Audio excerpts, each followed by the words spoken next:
오늘 주제 괜찮은 것 같아요. 첫 번째 이유랑 두 번째 이유, 이유 1, 이유 2, 세 번째 이유가 있겠죠. 외부 환경, 골자 갈등.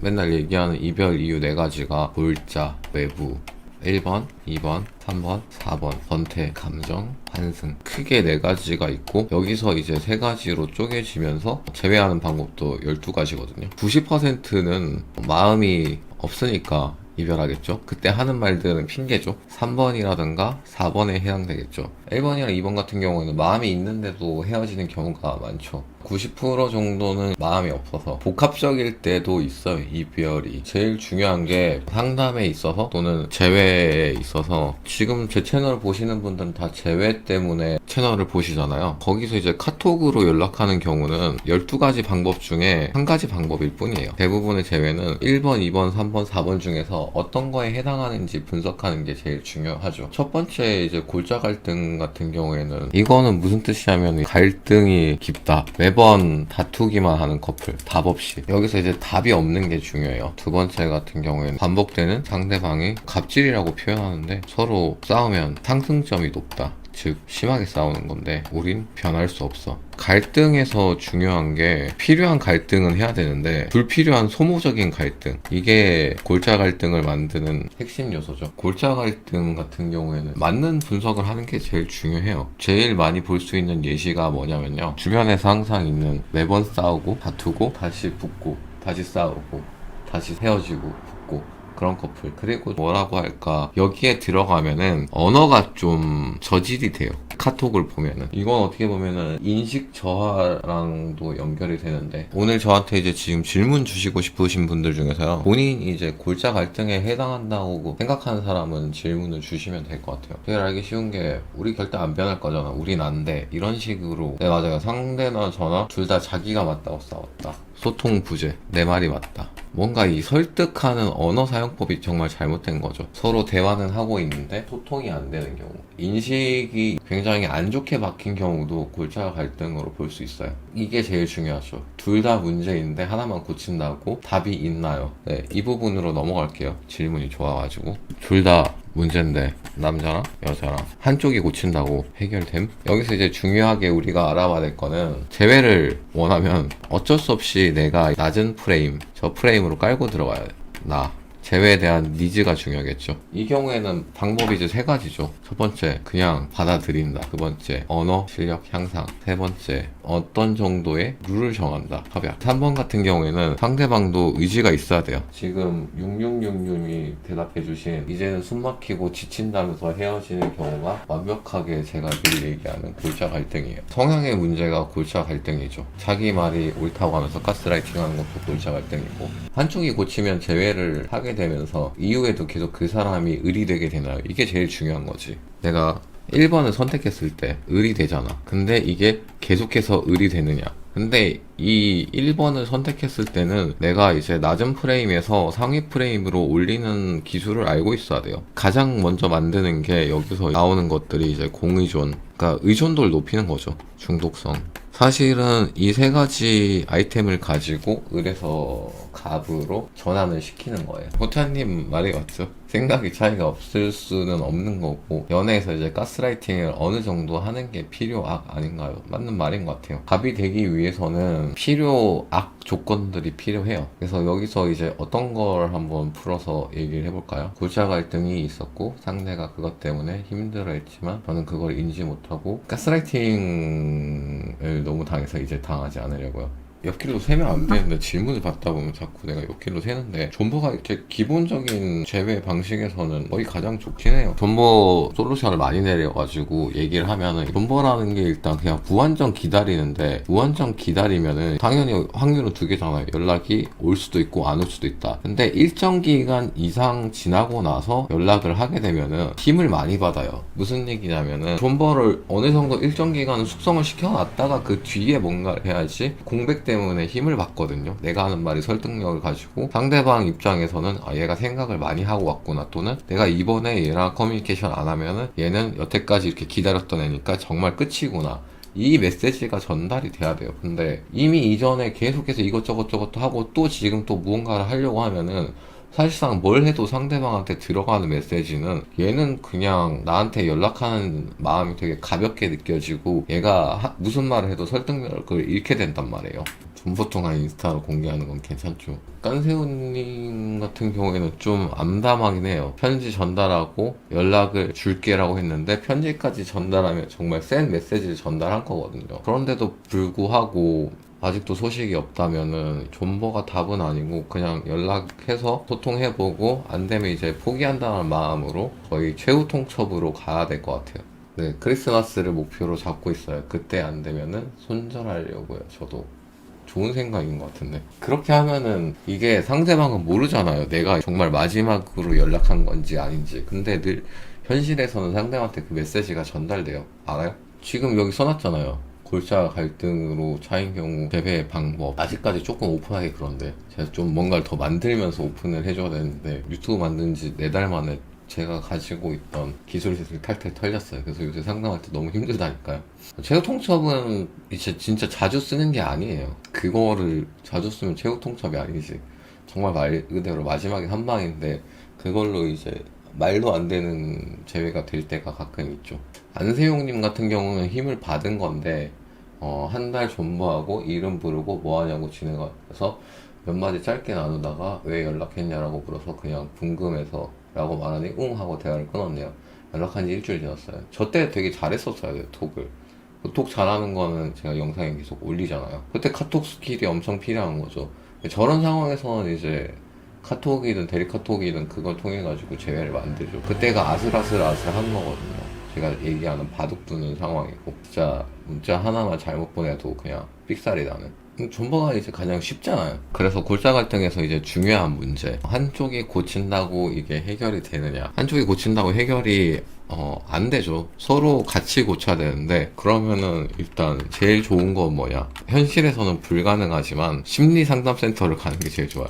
골자 갈등인 경우에는. 그럼 이제 둘 사이에서 생각의 차이, 가치관의 차이, 기질이 사람마다 다르니까 인풋이랑 아웃풋이 완전 다르거든요. 결국에는 이게 커지면은 아니 같은 사건을 동일한 사건을 겪었을 때 완전 다르게 출력이 나와요. 같이 여행을 가거나 식당을 갔거나 아니면 어떤 외부 사건을 맞닥뜨렸을 때 이 기질에서 이제 문제가 발생하면서 생각과 가치관들 그리고 그 전까지 있던 심리학적으로는 필터라고 하는데 필터에 의해서 우리는 전혀 다르게 세상을 인식하고 보거든요. 이 나온 아웃풋 값을 가지고 싸울 때 우리는 내 입장에서 생각하거든요.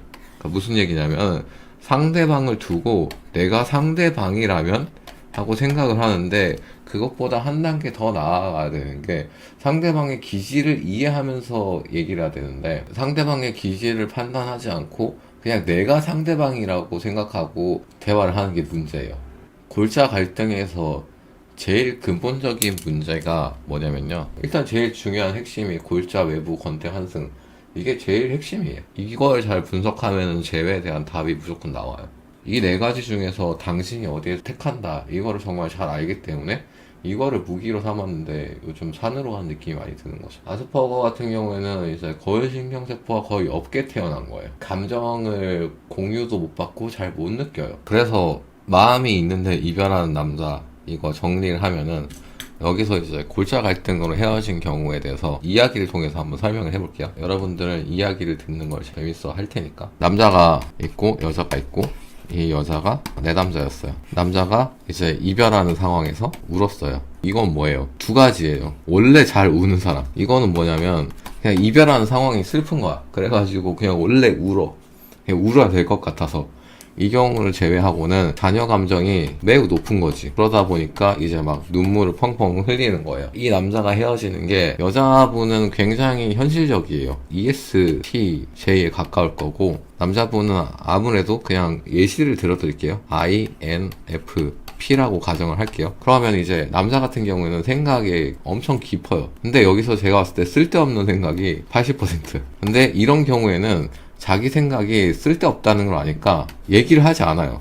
자기 생각을. 그럼 이 여자분은 소통을 하고 싶은데 소통이 안 되는 거지. 회피형이라고 생각할 수가 있는데 회피형은 아니고 이 경우에는 회피적인 패턴을 보이는 거죠. 자기 생각이 쓸데없으니까 약간 쌉소리인 걸 알아가지고 얘기를 못하는 거죠. 여자분 같은 경우에는 성격이 극단적으로 현실적이잖아요. 생각을 하기보다는 여기서 바로 이제 직선적으로 얘기를 하는 거죠. 이 사람은 대화를 하고 소통을 할 때 여기서 여기까지 참고를 해가지고 이 넓이로 대화를 하고, 여자분 같은 경우에는 여기서 이 넓이로 얘기를 해요. 그러면은 소통이 될 수가 없는 거잖아요. 남자의 생각에 딱 뭔가가 박혀 있어. 공상과 망상을 하는데 중요한 게, 망상이 많으면은 스스로한테 되게 악영향을 끼쳐요. 공상과 망상의 차이는, 제가 내린 결론은, 공상은 스트레스 없이 쾌적한 상태에서 내가 계속해서 생각의 폭을 넓혀가는 건데, 망상은 내가 암담하고 암울하고, 정상적인 분들도 제외 상담을 받을 때는 이제 망상에 사로잡혀 있거든요. 망상은 이제 스트레스가 과다한 생각을 하는 거지. 이게 만약에 이제 내 남자야. 머리에서 엄청나게 이제 막 스트레스를 뿜어내요. 나를 잊을까? 다른 남자가 생기지 않을까? 지금 빨리 화해해야 되지 않을까? 지금 골든타임이 아닐까? 하루에 이런 생각을 막 수백 번 반복하는 거야. 그럼 사람이 어떻게 돼요? 감정이 오르락 내리락 오르락 내리락 하잖아요. 반복되면 제일 심한 게 뭐냐면, 한번 걸려봐서 얼마나 힘든지 아는데, 조울증에 걸리게 되면은 가장 큰 문제가 뇌가 있잖아요. 그럼 이제 뇌에 있던 주름들이 쫙쫙 펴져요. 엄청나게 이제 멍청해지는 거죠. 단순해지고. 존버할 때 제일 중요한 게 망상을 안 하는 거. 이게 제일 핵심인 것 같아요. 머릿속에서 이상한 생각들이 막 들기 시작하면은 감정을 오르락 내리락 하게 만들고, 그러다가 이제 조울증까지 오면은 3테크가 가는 거죠. 시작이 처음에는 망상, 감정, 기복, 하루에 이제 수차례 다 쓸데없는 생각인 거야. 잡생각, 조울증까지 오면은 진짜 심각해져요. 일희일비. 이건 이제 망상이랑 다른 건데, 하나의 슬퍼하고 하나의, 그것도 역시 감정 기복으로 가는 거죠. 결국에는 이제 감정 기복 컨트롤을 잘해야 되는데, 제일 좋은 방법은 이 상태에서 판단을 하고 이제 안정제 투여. 조증도 되게 위험해요. 조증, 우울증 둘 다 위험해요. 조증도 뇌가 펴져요. 뇌가 펴지는 거는 진짜 위험한 거예요. 인프피가 연애를 못하는 이유. I, N, F, P. 자, 이 성격에 대해서 한번 설명을 해볼게요. INFP에서 일단 I는 뭘 뜻하느냐? 내향적. 내향적이면 뭐겠어요? 집에 있는 거 좋아하고, 체력 약하고, 급피곤, 공황장애 걸리기 쉽고. MBTI 공부할 때 제일 먼저 보실 게 ESTJ. 이게 완전 양극이에요. 보통 사람들 이게 우리가 다 섞여 있잖아. 제가 이제 원래 연애 못할 때 성격이 INFP였거든요. INFP는 특징이 뭐냐면 이상주의자.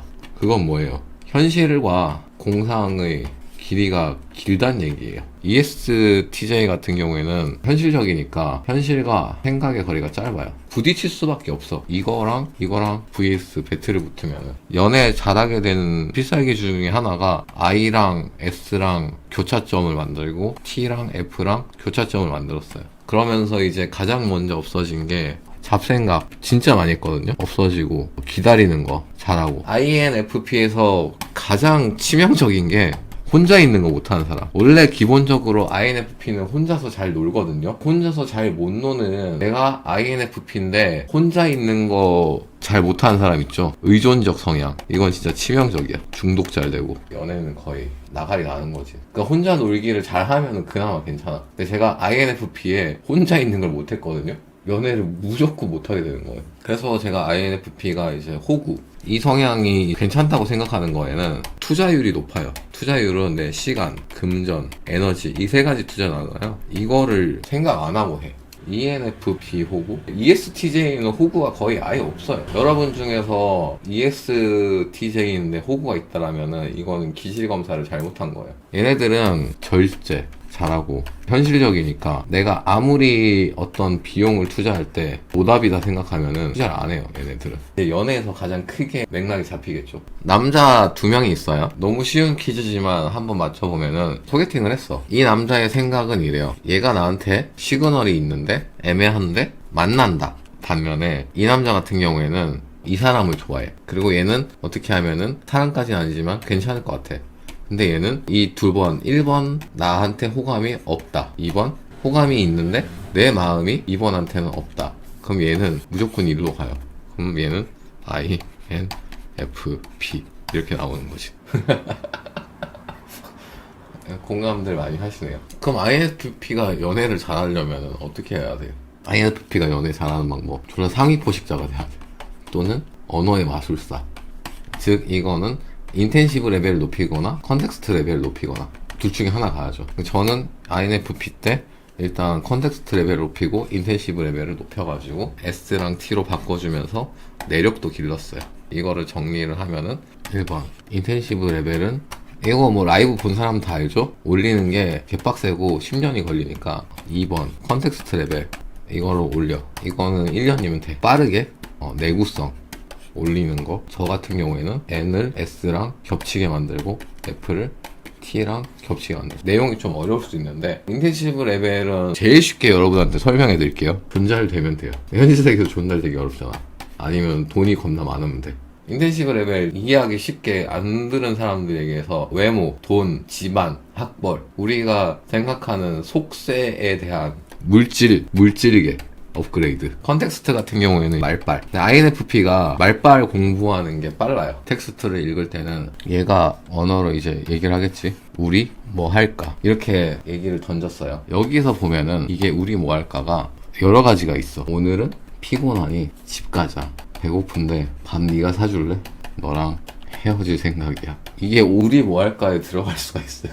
여기서 만약에 오늘 뭐 할까가 표면 텍스트가 있고 서브 텍스트가 있는데 연애 잘하는 제일 필살기는 이 서브 텍스트를 읽어내는 거야. 이 서브 텍스트 어떻게 읽냐? 표정 보고 읽으면 마이크로 익스프레션, 몸짓 가지고 읽으면 바디 랭귀지, 내가 질문을 통해서 콜드 리딩. 일반적으로 표정, 몸짓, 콜드 리딩 이걸 통해 가지고 정확한 서브 텍스트를 뽑아내는 게 핵심이에요. 제가 이렇게 표현하니까 어렵지 가장 쉬운 방법 중에 하나가 내가 상대방을 뇌에 있는 망상을 필터를 끄고 보면 다 보인다니까요. 일단 이거 다 필요 없이 이거 내가 늘 강조하는 거잖아. 제발 네 잡생각이랑 네 망상이랑 네 필터를 끄고 상대방이 얘기하는 말을 그냥 들어봐. 그러면 서브 텍스트가 뭔지 나온다니까. 이 얘기를 맨날 하거든요. 여러분 지금 다 연애 고민하기 싫지. 밀당도 싫고. 지금 말 잘하는 법 하고 있었죠? 강력한 언어 스킬. 언어를 사용하는 데는 많이 알고 있는 얘기지만 몸짓, 표정, 그리고 제일 중요한 게 내 감정. 이 세 가지가 80%의 영향을 주고요. 텍스트는 20%밖에 영향을 못 줘. 그래서 이 두 가지를 조합해가지고 상대방한테 전달. 언어에서 이제 제일 중요한 게 내 감정이야. 여러분 봤을 때 침묵도 어떻게 쓰느냐에 따라서 굉장히 강한데 내 감정을 어떻게 가지고서 발설하느냐 이게 핵심이거든요. 만약에 내가 상대방한테 엄청나게 좋아하는 마음이 있어. 근데 내가 텍스트 발설은 나 너 싫어해. 안 좋아해. 이렇게 되면 공식이 메인 텍스트는 이렇게 가는 건데 서브 텍스트는 2번으로 가는 거잖아요. 상대방이 연애 기술이 높으면 당연히 눈치를 까죠. 그러니까 발리지. 설득도 안 되고. 제일 많이 여러분들이 하는 실수가 난 안 붙잡을게. 이거를 텍스트로 쓰고 마음은, 표정은 모든 얘기지. 아까 제가 얘기한 조합 세 가지 있죠. 표정, 감정, 몸짓. 붙잡고 싶어서 미치겠다. 서브 텍스트로 깔리고 메인 텍스트로 깔리는데 상대방은 눈치를 깔까요 안 깔까요? 당연히 눈치까지. 그러니까 설득이 안 되는 거고 발리는 거죠. 언행 불일치. 그러니까 당연히 안 먹히는 거죠. 여러분 트레이닝 할 때 이거 트레이닝 해야지. 제일 힘든 게 내가 지침을 줘. 어떻게 해라. 어떤 말 해라. 이 세 가지에서 다 말아먹어. 그리고 텍스트는 내가 준 텍스트를 막 해. 상대방은 눈치를 까지. 트레이닝이 안 돼 있으니까. 그래서 이게 힘든 거죠. 도감님이 얘기했는데 까였어요. 왜 그렇죠? 네, 연기가 필수예요. 이걸 못하니까 존버가 제일 쉬운 거야. 겁나 힘들어도 그냥 집안에 처박혀 있으면 되잖아요. 오늘 홍보 좀 해야 되는데 제 유튜브 채널에 유료 멤버십 가입 구독 이거 버튼 누르면 돈 내고 라이브가 옛날에 강의하던 거 너무 많이 해가지고 라이브 이전 라이브 미공개 영상 이건 공개하면 너무 빡세다 해가지고 공개 안 하는 거 있거든요. 인강 이렇게 되는 게 프리미엄 상담이 너무 많이 밀려서 단체 상담 이게 월결제니까 끊어서 따로 하위 양식 인강 제 모든 지식 올릴 것 같아요.